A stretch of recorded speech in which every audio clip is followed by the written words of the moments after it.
তকমার দর্শকদের জন্য অনেক অনেক অভিনন্দন। তকমার দর্শক যারা আছেন তারা ভালো থাকুন, সুস্থ থাকুন আর সঙ্গে থাকুন। নমস্কার, আপনারা দেখছেন তকমা নিউজ আর আপনাদের সাথে আমি অম্বর ভট্টাচার্য। আজকে কোনো খাওয়া দাওয়া, রাজনীতি, ভ্রমণ, বিনোদন, খেলাধুলো নিয়ে কিছু বলতে বা দেখাতে আসিনি। আজ এমন এক বিষয় দেখাবো যা আপনারা কখনো শোনেননি। আপনারা সকলেই কবিগুরু রবীন্দ্রনাথ ঠাকুরের নাম শুনেছেন। এটাও হয়তো শুনেছেন যে তিনি আসলে ব্রাহ্মণ পরিবারের সন্তান ছিলেন, পরবর্তীতে ব্রাহ্ম হয়ে যান। তাদের উপাধি কোনোদিনই ঠাকুর ছিল না, তাদের পারিবারিক উপাধি ছিল কুশারি। এই কুশারি পরিবার দেশভাগের আগে বাংলাদেশ থেকে কলকাতায় চলে আসেন। এই নিয়ে বহু কথা আছে যা আরেকদিন আপনাদের শোনাবো।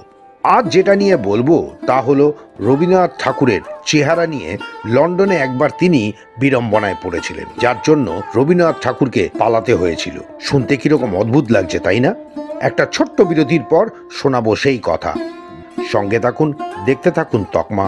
সকলের আগে খবরের সাথে সবার হাতে তকমা সতর্ক থাকে, সতর্ক রাখে। দর্শকদের আরেকবার অনুরোধ করব, যারা এখনও এই চ্যানেলটি সাবস্ক্রাইব করেননি, পাশে থাকা লাল বোতামটি টিপে চ্যানেলটি সাবস্ক্রাইব করুন এবং আমাদের আরও খবর দেখতে থাকুন। দেশে বিদেশে নির্ভীকতায় সাহসে একটাই নাম প্রকাশে, তকমা।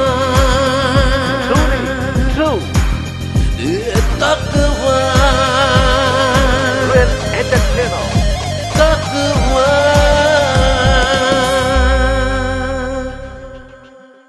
জানুন, জানাতে থাকুন। ঘটনাটা ঠিক আজ থেকে 105 বছর আগে, অর্থাৎ 1920 সালের ঘটনা। নোবেলজয়ী বিশ্বকবি রবীন্দ্রনাথ ঠাকুর বিশ্বযাত্রায় অংশ হিসেবে তখন লন্ডনে উপস্থিত।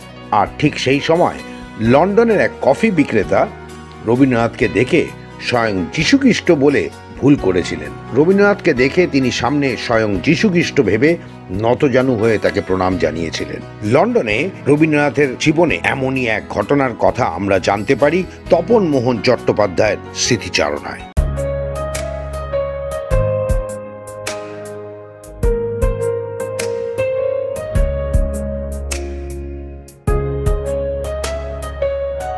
(1920 সালে ওকালতি পড়ার উদ্দেশ্যে তখন লন্ডনেই রয়েছেন দ্বিজেন্দ্রনাথ ঠাকুরের দৌহিত্র তপন মোহন চট্টোপাধ্যায়। শান্তিনিকেতনে রবীন্দ্রনাথের ছাত্রও ছিলেন তপন মোহন। বন্ধু উইলি পিয়ারসন খবর দিয়েছিলেন গুরুদেব লন্ডনে আসছেন। রবীন্দ্রনাথের সেবার লন্ডন যাত্রায় আতিথেয়তার ভার নিয়েছিলেন কবি বন্ধু রটেনস্টাইন। কেনসিংটন প্যালেস ম্যানশনে থাকার বন্দোবস্ত করা হয়েছিল রবীন্দ্রনাথ ঠাকুরের। আর ঘটনাচক্রে বাড়িটি তপন মোহনের বাড়ির একদম কাছে। শুধু তাই নয়, তপন মোহনের বাড়ি থেকে জনের ক্যাপস্টলে যাওয়ার রাস্তাতেই পড়ে কেনসিংটন প্যালেস।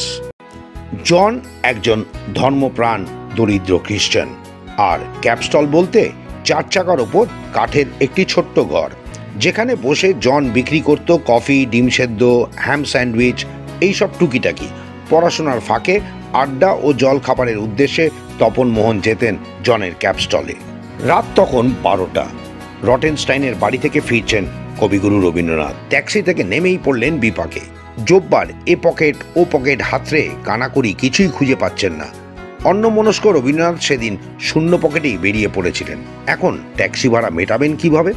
এত রাত্রে পুত্র রথীন্দ্রনাথকে ডাকতে সে এক বড় বিপত্তি। এমন সময় তপন মোহনকে দেখতে পেলেন। কবিগুরু জিজ্ঞেস করলেন, এই তোর পকেটে কিছু আছে নাকি? না, আমার মতন একেবারে শূন্য। তপন মোহন দেখলেন ট্যাক্সির মিটারে ভাড়া উঠেছে 1.5 শিলিং। তার সঙ্গে আরও 6 পেনি যোগ করে ভাড়া মিটিয়ে দিলেন। ছাত্রের সঙ্গে বহুদিন পর দেখা রবীন্দ্রনাথের। ছাত্র তপন মোহনের পড়াশোনার খবরাখবর নিলেন, সাথে গল্পগুজবও করলেন। কথায় কথায় তপন মোহন জানালেন এত রাতে বাইরে বেরোনোর উদ্দেশ্য কি। জনের স্টলে 1 কাপ গরম কফি। ছাত্রের অনুরোধেই জনের স্টলের দিকে এগোলেন রবীন্দ্রনাথ ঠাকুর। আর এরপরেই সেই বিপত্তি। দেখাবো একটা ছোট্ট বিরতির পর। সঙ্গে থাকুন, দেখতে থাকুন তকমা। সকলের আগে খবরের সাথে সবার হাতে তকমা সতর্ক থাকে, সতর্ক রাখে। ঢালাই হোক বা ভিত, এই সিমেন্টেরই হবে জিত। শহর থেকে গ্রাম নির্মাণে একটাই নাম, রশ্মি সিমেন্ট। এবার নির্মাণ হবে সুপারহিট। স্টলের কাছাকাছি আসতেই গুরুদেবকে একটু পেছনে ফেলে এগিয়ে গেলেন তপন মোহন। জনকে গুছিয়ে বলতে হবে গুরুদেবের পরিচয়, আপ্যায়নে যেন কোনো ত্রুটি না থাকে। রাত অনেক হয়েছে, জনের স্টলে একটিও খদ্দের নেই। কিন্তু স্টলের কাছে পৌঁছতেই এক আশ্চর্য দৃশ্য দেখলেন তপন মোহন। জন যেন একেবারে পাথরের মূর্তির মতন দাঁড়িয়ে, আর তার চোখের দৃষ্টি রবীন্দ্রনাথের ওপর স্থির হয়ে আছে। রবীন্দ্রনাথ তখন মাথা থেকে মখমলের টুপি খুলে ফেলেছেন। মৃদু একটু চাঁদের আলো এসে পড়েছে রবীন্দ্রনাথের মুখের ওপর। সেদিকে তাকিয়ে থাকতে থাকতে হাঁটু গেড়ে নীল ডাউনের ভঙ্গিতে বসে পড়লেন জন, আর তার হাত দুটো জড়ো করা। রবীন্দ্রনাথ ততক্ষণে অস্বস্তিতে পড়েছেন, তাড়াতাড়ি সরে যেতে চাইছেন সেই জায়গা থেকে। এদিকে লন্ডনের রাস্তাঘাট তিনি ভালো মতন চেনেন না। তাকে ফের কেনসিংটন প্যালেস পর্যন্ত পৌঁছে দিয়ে আবার জনের ক্যাপস্টলে ফিরে এলেন তপন মোহন। তাকে দেখেই জন বলে বসলেন, চ্যাটার্জি, আমার জীবন ধন্য। করুণাময় লর্ড জিসাস ক্রাইস্ট দূর থেকে আজ আমাকে দর্শন দিয়ে গেছেন। আমার জীবন সার্থক। জনের মুখে তখন অপার শান্তি আর বিস্ময়ে অভিভূত হয়ে তপন মোহন সেই রাতে আর কিছু না খেয়েই বাড়ি ফিরে এলেন। কথাটা হলো, রবীন্দ্রনাথ এদেশের অনেকের কাছেই তো ঈশ্বরের সমর্থক। তার লেখায় তার জীবনে আশ্রয় নিয়েই বেঁচে থাকেন কতজন। কিন্তু লন্ডন শহরের বুকে একজন কফি বিক্রেতার কাছেও যে তিনি প্রথম দেখাতেই ঈশ্বর হয়ে উঠেছিলেন, এমন ঘটনা সত্যি আশ্চর্যের। ব্যুরো রিপোর্ট, তকমা নিউজ।